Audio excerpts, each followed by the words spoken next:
ever a connection with the people in Barzakh, or it's just detached from us? Some people say that we've seen our dead mother in a dream. She's given me this message.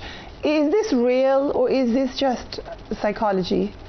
Well, look, from past hadith, it's been said where people have come to some of the Sahabis and they've seen things and they've been narrated by the Prophet. Yes, of course, dreams are 1/40th part Nubuwwah, prophethood. Barzakh exists, and those souls, a soul will never die. The body will die. The body is a corpse. The body must be buried because, you know, a corpse is like a piece of meat which will rot, and, you know, obviously it decomposes, and the dignity is to bury it in the dirt. The soul will never die. It's created forever. Those souls are somewhere, and that somewhere that we call it is the Barzakh, and they're all meeting and that. And sometimes us in our dreams, we get to see our loved ones, and they tell us that they are happy, or they are, you see them in a white dress or nice place or saying good words. These are good signs. These are good signs. But the reality is, sister, the reality is nobody knows the next world. Nobody knows the unseen. Nobody knows the truth about the soul. That is with Allah only. We know very, very little, because when they asked, they said, يَسْأَلُونَكَ عَنِ الرُّوحِ قُلْ هُوَ مِنْ أَمْرِ اللَّهِ. You know, they will ask you, oh Muhammad, about the soul. Say it is from the decree of Allah. And we only know very, very little knowledge. Have you ever seen your mother in your dream, or any connection? Have you ever felt that? It took a little while to see my mother. My sisters saw her first, but when I saw her so happy. I saw her with her mother, which is my grandmother, which I lived with and loved. You know, my mother is one of 14 siblings, 7 brothers and 7 sisters, and she is like the 4th one in age. She was the first to die. None of them have died yet. They're all alive. They're all in their 80s and 70s and 60s now. My mother died at 59, unexpectedly, not even going to do a routine hospital one-day surgery for her back, and ended up not waking up from the anesthetic. And I think to myself, she loved her mother the most. My mum was so attached to my grandmother, so attached that I lived with my grandmother to help her, because she was a big lady, and I was the only grandson given that beautiful honor of living with my grandmother and learning the old etiquettes of the old people, of respect. And she loved her mum, and Allah took her back to her mum, and the dreams I saw of my mother were so beautiful, you know. They were when my mum was in her peak, in her pretty times, in her healthy times, and you know, you wake up and you feel like Allah has filled your cup of glass. He's filled your heart again, because you yearn and you miss him and you miss him, and then he brings them to you in your dream, and then you feel like, you know what, I feel content again. I feel full. MashaAllah, she seems like a remarkable lady. I'm sure she must be really proud of you from there. So, Brother Ahmad, you have a remarkable life. You go to the graveyard every day. You see dead bodies every day. You bathe them. You shroud them. Does it leave an impact on you personally, on your personal life?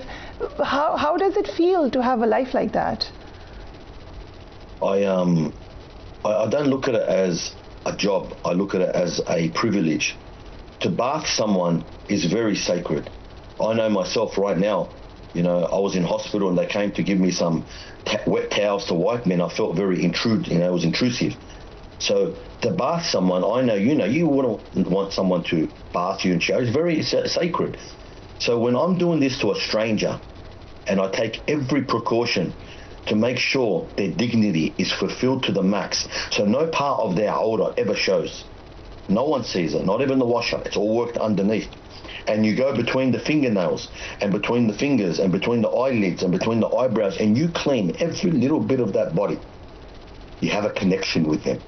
That I hope that connection in the next life, they come as witnesses to Allah and say, Ya Allah, this man, he gave my rights to the T.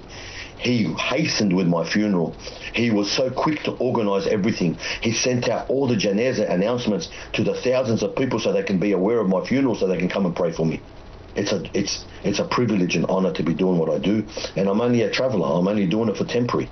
Eventually I will leave, and I've trained a few people now that help me, especially now I was in hospital, so they are going to be my ongoing charity. They are much younger than me, and this is where it lays with, the youth.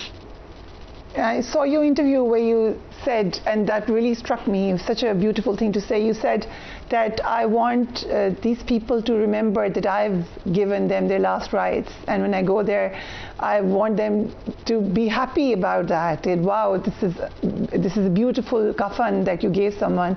This is so deep. And so real, but we don't talk about it usually. So you've given about 6,000 people their last rites. You've buried more than that, 10,000, maybe even more.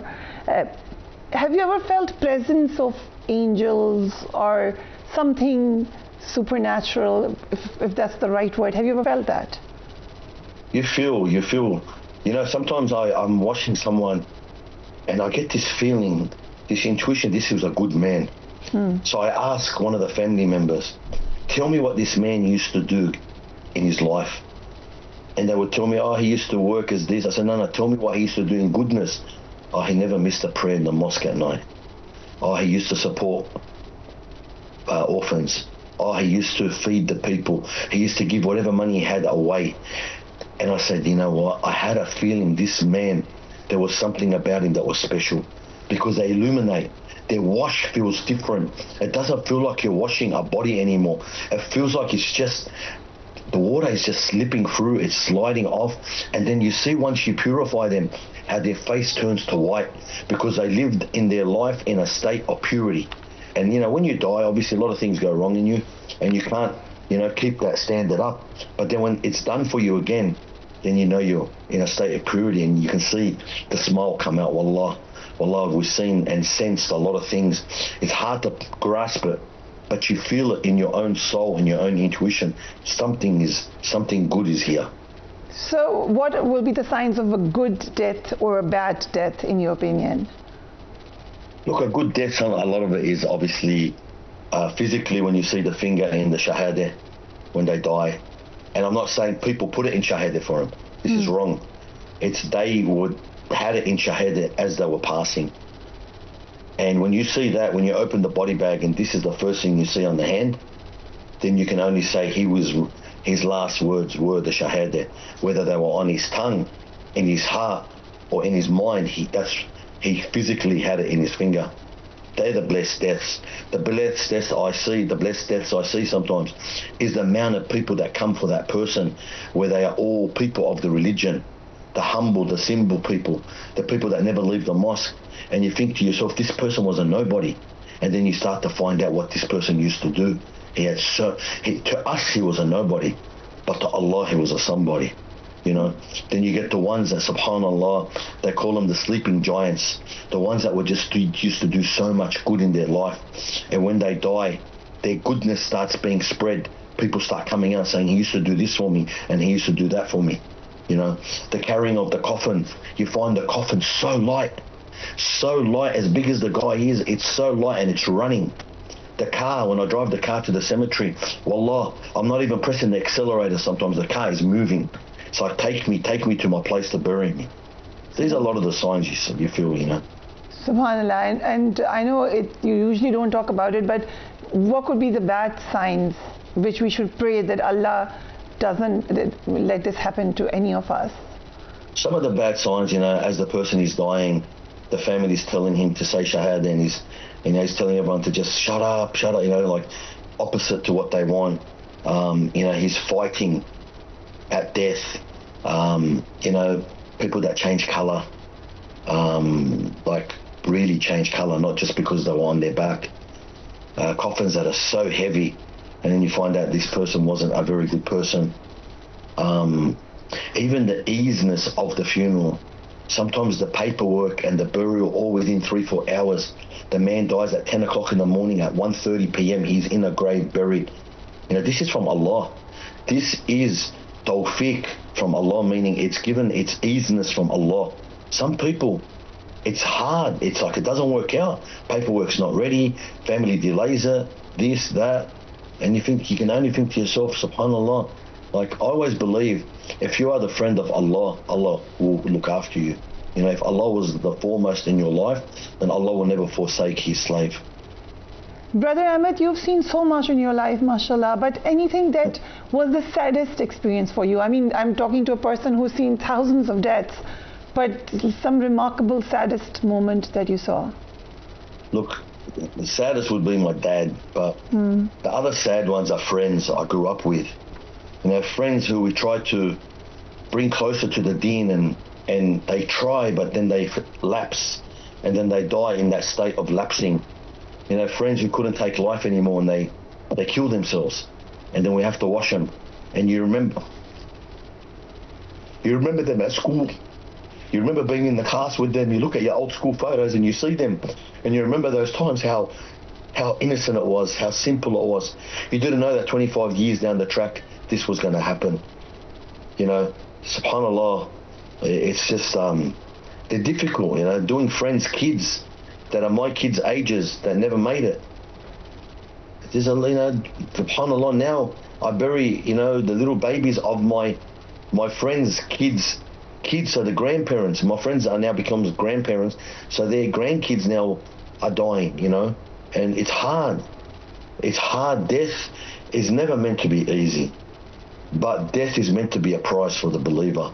Al-mawtu tuhfatun lil-mu'min, meaning it's a prize for the believer.